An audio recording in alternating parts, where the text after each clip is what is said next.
All right, Gearheads, we are very excited to have our next guest, one of the greatest race drivers in in the world, just fresh out of Formula One, Romain Grosjean. Romain, welcome back to Speed City.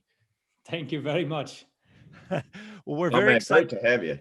Yeah, excited to have you, and very excited to hear you're coming to the United States to race in IndyCar. Congratulations on that, and talk about that decision. Well, I think yes, it's a great move, and I'm super excited about it. Very the first thing I must say is that I'm very enthusiastic and thrilled by the welcome I had from the whole IndyCar world and generally the fans. I think they're happy to see me racing, obviously after what happened last year, but also racing in IndyCar. And I've exchanged a few texts with Jimmy Johnson. It's mega. It's such a unique champ, and we're going to be both rookie, in the series, which is great. And I, there's one thing that I realized last year is to have the choice to decide what you're going to do is priceless. And when you're in Formula One, you always try to say in Formula One because you say, this is Formula One and so on. And now that it's over, I'm like, oh, yeah, I can breathe finally and decide where I want to go. And IndyCar was definitely something that I kept an eye on in the past. And when the calendar kind of opened to me and I say, what am I going to do next? I just, just said, let's do it. Romain, I kind of chuckle at your thing about Jimmy Johnson and Romain Grosjean are rookies, really. But this is something that, like I said, we know the IndyCar inside out, lifelong followers, and love it. But as a child growing up, was this ever on your radar that you were interested in IndyCar racing or Indy 500? Was that a thing for you? Indy 500 is definitely one of the four biggest race you can enter in the world. It's a huge event. If I'm being honest, ovals is not really my cup of tea. Just because it's almost like you are a road cyclist and then you go to mountain bike. You cycle, but it's very different. And I'm sure there's a lot of technique and knowledge and experience that you need to get on ovals. And some of the drivers that came from Europe, I know Marcus Ericsson loves it. He told me, he says it's mega. It looks boring when you don't know it, but when you do it, it's really cool. So coming there's no ovals in Europe. We don't know that. So when you don't know something, it's hard to judge. Obviously, the we've announced that I will not do the speedways because of what happened in Bahrain, and by respect to my family, ovals, the cars are getting better, the walls are getting better, the safety is improving year after year. But when you're doing 200 miles per hour, when you go off and the first thing you're gonna hit is a wall, it's always gonna be very impressive. And even if you escape with no injuries, it's just scary from the outside. So I've decided that for now I won't do any speedways. And that was kind of blocking me, because when you race 23 races a year, okay, you follow the results here and there, but I didn't know the championship, the IndyCar championship, as much as I do today. And I always had the idea that it was mainly based on ovals and less on road courses. And then I opened the 2021 schedule and looked at it and I said, oh, there's only 3 ovals and 13 or 14 other races. And I say, oh, this is great. Let's find a way to get there. Well, Roma, what about the safety aspect? I know you just said out of the respect for your family, you're not going to race the ovals, but and I know you talked about the halo, how you weren't necessarily a proponent, and then obviously you were. But what about the aero screen in IndyCar? Do you feel that that is as safe as the halo? And have you had a chance to talk to any of the other drivers about the halo? I have asked a fair bit of question to Simon Pagenaud and Marcus Ericsson, and they've been great help, both of them really. I think the aero screen is a halo with a screen on top, so let's say it's even a step further. It's obviously it's great that to see that the safety is pushed really to all the time to the next level.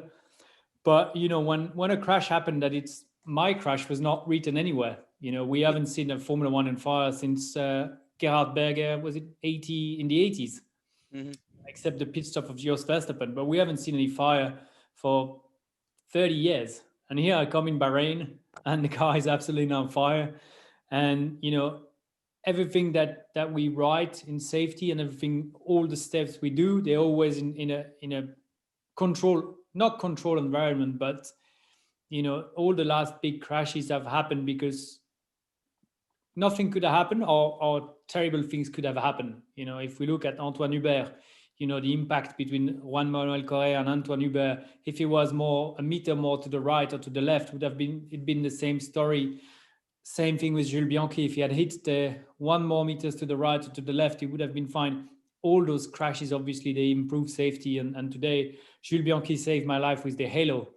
But we could say, why did the guardrail open when I hit it? That created the chain of reaction that the car then went to two parts. The fuel tank got open and I took fire. But that's not written. So we're going to learn from it. We're going to move forward. And obviously the aeroscreen is a great thing. The walls, the safety walls are great. The chassis are better. But all the big crashes we see nowadays, they're just because something wasn't written or wasn't thought of, because you can't think of every possible scenario in the world.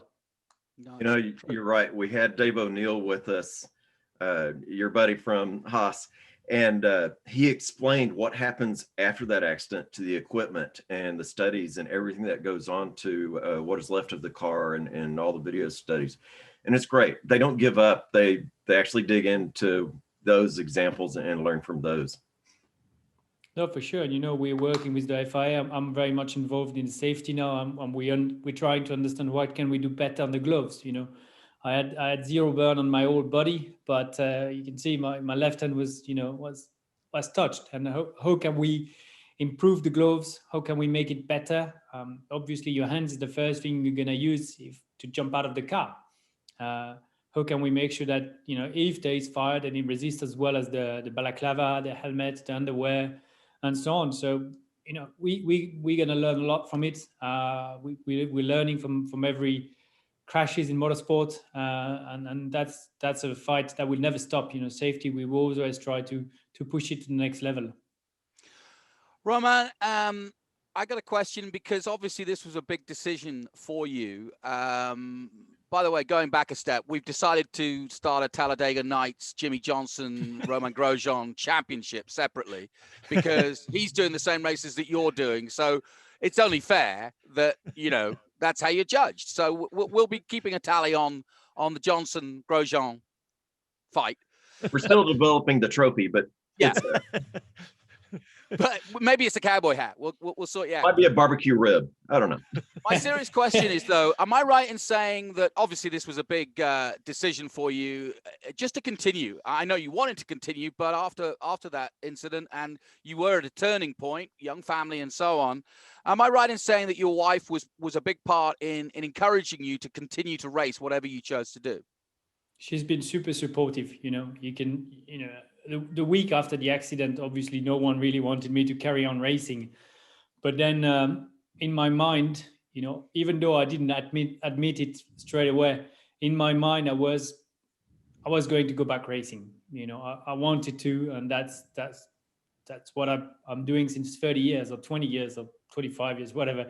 And really, I love racing, and the accident was a big thing, and then I thought about it, but always wanted to go racing. And my wife and my kids, we've been talking about it a lot, and explaining the cars, the safety, the situation, the fact that I love racing, and it's a great adventure, a great challenge for me. And I say, I want to try it. I don't want to stop now and then think that I've missed something. So they've been very, very good.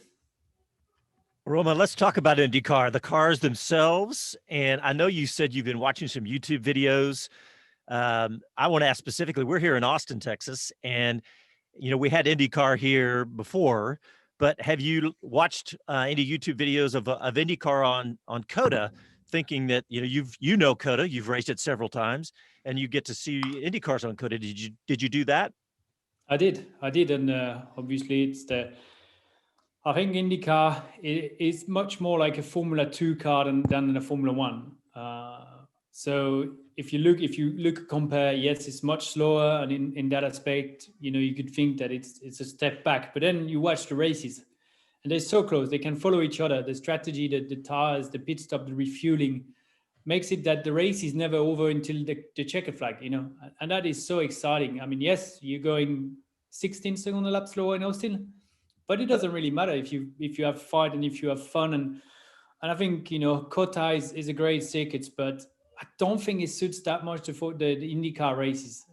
If you look at Mid Ohio, Road America, Barber, their tracks all style up and down, canvas quite tight, gravel, grass, much the way I like it. Look at Laguna Seca, and I think they're just much more done for IndyCar rather than a big open Austin, which is super high speed, super fast, super great, but just doesn't quite fit the IndyCar style, I think. Les, you want to ask him about IndyCar?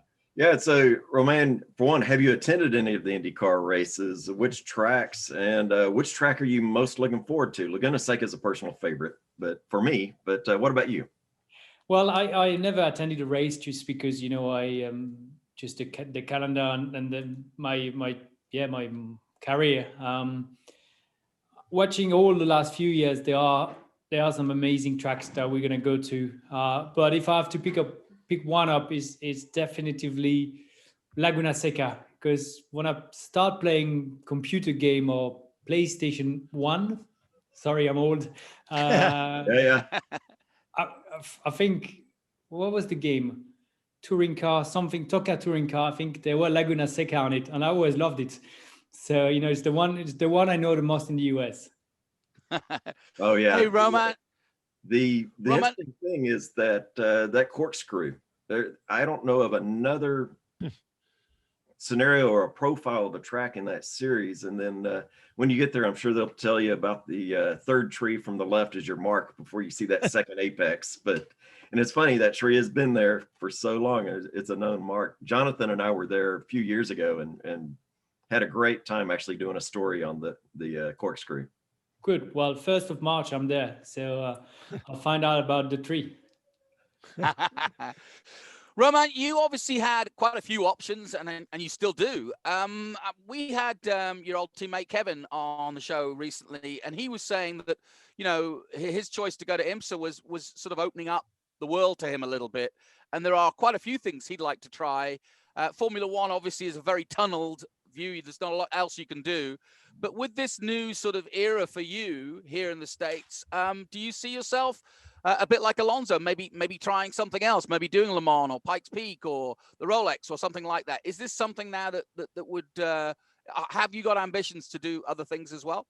Yes, I think coming to the US, let's see how the season goes, and if I perform to the level that I've performed in the past, and then see what opportunities are coming. But I'm quite, when I see Scott Dixon racing the Rolex 24 12 hours of Sebring Petit Le Mans, and on top of the IndyCar, I say, hey, that's something I would love to do. And endurance races is definitely something that I look at doing in the future, just because it's great to share the car with teammates, and to make sure that your car is the fastest, not yourself. When you do single seater, it's all about you going fast and fast. But whenever you do endurance, it's about that team spirit that I really enjoy. So there are many races that I am looking at doing in the future, including Dakar.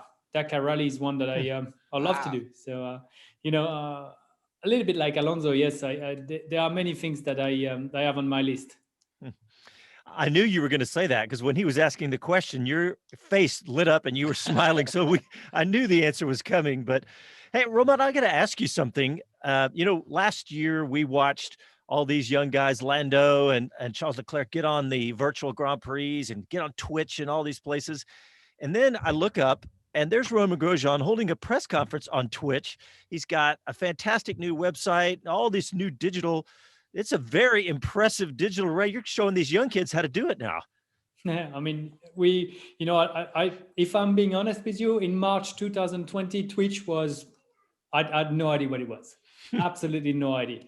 And then I launched my esports team due to the lockdown and the fact that I always kept an eye on it. And I think there are good opportunities to create some nice story for the youngster and give that a chance to be professional esport driver, which we're getting there. Well, we've got 25 drivers in the team now. So Wow. I'll tell you, Oh, some days it's busy. Nice. And then so I discovered Twitch, and I thought it's such a great way of communicating. You can share, as much data, information, video games, screen, photos, videos, whatever you want. And the community, I must say, from other social media is so nice and encouraging, and they come and they don't come to criticize or even though I don't have any more haters since the accident, which is good. But the Twitch has been great, and I'm gonna do much more coming to the US. Traveling and discovering IndyCar and sharing with the fans, and I believe IndyCar is quite open in that way. And I sent a text message to Simon Pagenaud and Marcus the other day, and I said, guys, when do you want to do an evening on iRacing in the IndyCar car? Just go racing. And Simon replied, oh, maybe the IndyCar does the iRacing series again March. And I was like, yeah, let's do it. I'm well up for it. And it's I discovered that world. And I was going to go now a little bit in Barber in the IndyCar car, but obviously I came to see you guys. But before I remember that I had to come to see you, I was going to go in the simulator. Well, I was watching your Twitch press conference, and you're absolutely right about the people. And I've seen this before on Twitch, but the people were so encouraging. It's very refreshing not to have that same vitriol and all that you see on Twitter and everything. But also I like the authenticity of it. A couple of things, like when you were holding the press conference, you looked at your phone and you said, "Hey, Marcus Ericsson just texted me." And when you guys are racing, I love it on Twitch because we get to see you guys talking about what's happening behind the wheel right then. And I thought, You need to man, be careful though. yeah, Sometimes you swear a little bit too much, and you're, oh dear, I'm live here. I forgot about it, And esports, it's a video game, but when you want to go fast and you're on it, I mean, you spend hours practicing, doing the setup, anti-roll bar, springs, dampers, aero level, and so on. And then you go into it, and then you watch the data, and then you check how you can go faster. And it becomes like, yeah, I'm becoming the same as I'm at racetrack, but it's just virtual. So it's you forgot it's a game. Well, the first thing that popped in my head when I was watching everybody do this, I thought, I wish we could have that same conversation in real races. Now, I know that's a different animal, but it would be amazing. But who knows? Maybe someday. Maybe some days, who knows? Yes, I mean the technology is improving. We can see some great stuff. I think Will Power posted last week a video from his helmet. I think it's a cam box that he used. A lap at Sebring inside the helmet. I mean, the quality, the stability, you're just in there, and the technology is getting better and better year after year. And yeah, you're right. I mean, Twitch is a great way because you discover people a little bit more natural than in a normal press conference, where you just reply to answers and so on. Whilst when you're on Twitch, you're into your element, you're at home, you feel good, and you just enjoy and talk and joke, and people love the authenticity. Now listen, Romain, I've got my PC just set up over here, and I'm twitching to get my hardware. Now I know that you're the man to talk to about Fanatec. So what should I get? Well, it depends which game you play. Well, I've got to do F1 because I'm still in F1, unfortunately. But I can do anything. I want to do rally, I want to do Indy, and I want to do F1. Well, Indy is on iRacing, I think. Factor 2 as well. F1 is on F1 and Codemaster. I would say go for a podium steering wheel, DD1 or DD2. The difference is not as big as you say. The wheel, the F1 wheel from Fanatec is pretty good. You got all the buttons and the switches to do whatever you need. DRS, brake balance, change the airs as well on iRacing, change the brake balance, this thing. And then the V3 pedals, they're actually pretty good. The pedals probably does the less difference from what you can get. And then it's all about the graphic card and running the best setup you can on. I would say widescreen is enough. A 49-inch widescreen is pretty good. The triple screen is the best options, but when the setup goes wrong, it's a mess. So the widescreen is actually pretty good. Hey, All right, I'm coming for you. This is good. I'm I ready. like it. I'm All ready. right, listen, serious question. Where in the States will you base yourself, and where in the future? I mean, is there somewhere that you want to see in the States? I know you enjoyed coming to Austin and we had some fun. But where do you think you'll be based? And have you talked to Dale Coyne about that? I've spoken with some of the drivers, and I know I've got some friends living in Miami, as well as Ed Jones, my teammate, is down there. So I'm thinking I'm going to base myself there. I'll be still traveling to Europe as much as I'm going to come and then go back to Europe. So I'm still based Europe, but when I come and I've got a couple of days, like between the Barber and Laguna Seca test, I'm going to come to Miami. Few reasons I can't cope with the cold on my left hand. The new skin really struggle. And I watched the weather in Chicago, and it was minus 27 degrees Celsius overnight. And I say, guys, you've got to come and pick me up in the room with the car and drive me into the shop. I'm not coming anywhere out of my room. Forget it. So I think I need temperature and humidity for my hands. So Miami is a good place, and I love tennis. I love kite surfing. So I've got the beach down there. And whenever in the summer the family is going to come, we're going to spend 2 months in the US all together. So maybe discover Florida, maybe rent an RV and go from one race to the other on the RV. I mean, we open to a lot of stuff. And as I say, things, if I really enjoy my life, I do a great job and I've got some good opportunities in the US, we may come and spend a few years there. And, I'm 35, but I feel young. So I want to ask you, how is the hand coming? I know you said in your press conference it was, moving along well, but and when do you think you'll get in an IndyCar next? And when's the first test for you? So I'm actually coming very quickly. I'm coming on the 16th of February, and then the test is on the 22nd. So the mobility is good. Yesterday I did manage to put my racing gloves on. I made the test to go on the sim, and that was absolutely fine. The strength is there. I've been doing a lot of gym, so in that aspect it's good. I had the left thumb ligament was pulled off, so that is kind of a little bit the one I need to be careful in a minute. And also it's super sensitive, so if I hit myself against anything, I'm very much in pain. So that's the only thing that I need to be careful of. But we reckon that in a month things will be much better. The sensibility will be also less extreme. And really for race one on the 18th of, it's in 2 months actually, 18th of April, which is the weekend of my birthday. So they did well. They moved it a week from my birthday weekend. I'm gonna be 100%. Jonathan mentioned we had Kevin Magnussen on the show last week, and he did fantastic in the Rolex in the 24 Hours of Daytona. And although he did make that one little mistake in the pits, behind the wheel, he was phenomenal and just really exciting to watch him. Have you thought about how to get educated on the nuance? His was a simple, he let the wheels spin a little bit in the pits. Have you thought about the nuance of the rules and making sure how you go about learning all that? I read the IndyCar rule book, and that's the first rule book I've read in my whole life. And the guys have been great. Simon texted me and saying, "Congrats on the drive, super happy. Anything you want to know in the US, just ask." And I say, "Yeah, how do you do a rolling start?" Yeah. yeah.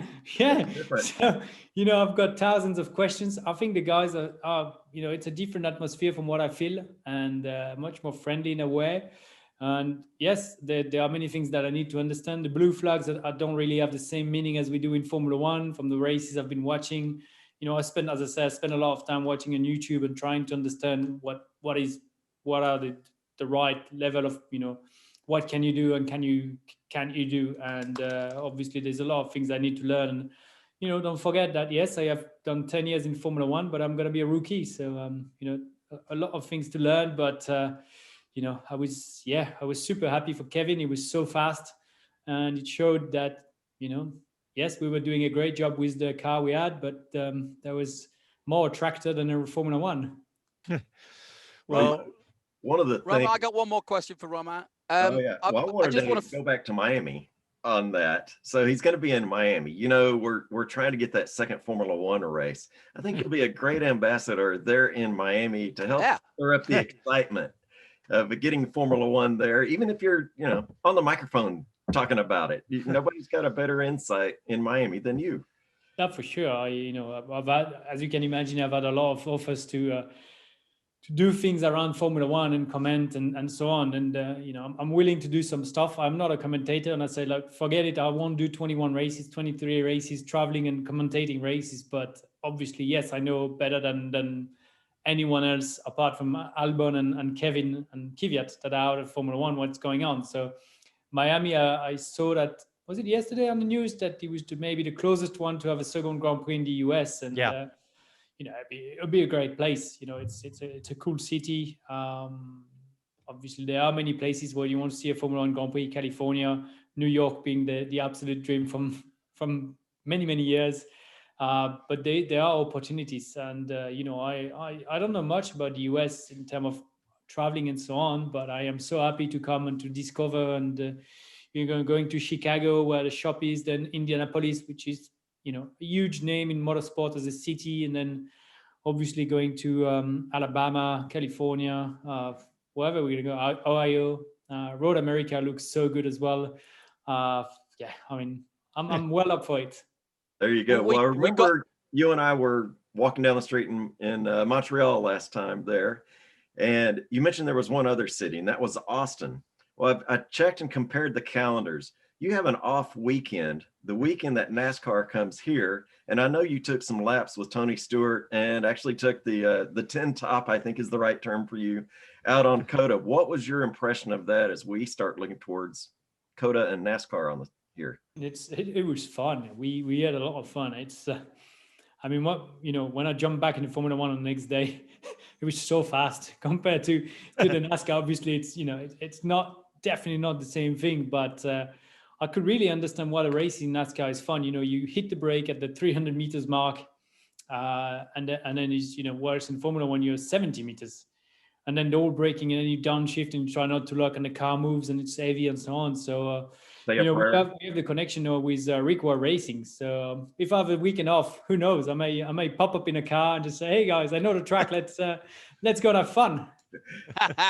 Well, we've booked you for Formula One next year for sure in the commentary booth. That's a done deal.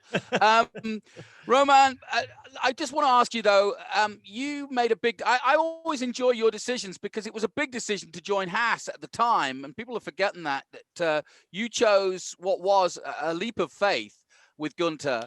I just wonder now, looking back and looking ahead for them, your experience, a good one overall, and a team you enjoyed being with? Yeah, 100%. I've got no regret over my decision, and I think I had a brilliant time with Haas. 5 years in motorsport is a very long time. Obviously, the last 2 years weren't as good as we hoped, but that happens in racing. We've seen McLaren going through a rough patch and coming back to the highest level, and it's a huge team in Formula One. So I was happy, I was proud to wear the Haas color, and I think we did as good as we could. As I said, the last couple of years, in my opinion, few things could have been a little bit different. Just to perform better, but again, I am not a team manager, and I don't have the magic stick to know exactly what you need to do. I was going to talk about watching you at Haas F1. We were fans of the American team, unabashed, and felt like you and Kevin and everybody were, our home team, and it really felt like that. And I was really glad to hear you say that you didn't regret that time, because I know those decisions in racing are so hard, and you can always look back and second guess, but I'm really glad that you said that. And Romain, I know that we've had you for a while. I know you got to get back to your family. So we want to say thank you very much. Wish you the best of luck with your season coming up in IndyCar, with recovering with your health and all the other things that you get to do. So thank you very much. Thank you. Yeah, I'm super excited to come to the US racing in IndyCar. And I think it's a great challenge. And you know, Dale Coyne has been so enthusiastic about it that, and I feel so welcomed by everyone that I just can't wait that we are in 2 months starting the season. Well, thanks again, Romain, and we'll Thanks, talk to you Romain. soon. Thank you, guys. Drive safe, buddy. See you soon. Good to see you.